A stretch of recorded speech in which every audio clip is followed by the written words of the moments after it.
نحن نقص عليك نبأهم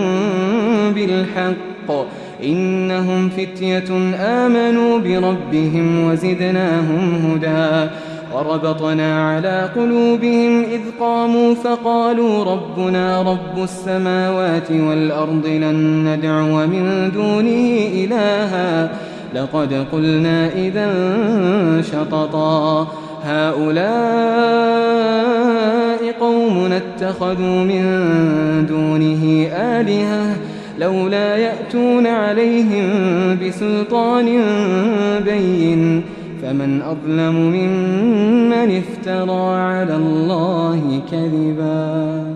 وإذ اعتزلتموهم وما يعبدون إلا الله فأووا إلى الكهف ينشر لكم ربكم من رحمته ويهيئ لكم من أمركم مرفقا وترى الشمس إذا طلعت تزاور عن كهفهم ذات اليمين وإذا غربت تقرضهم ذات الشمال وهم في فجوة منه ذلك من آيات الله من يهد الله فهو المهتد ومن يضلل فلن تجد له وليا مرشدا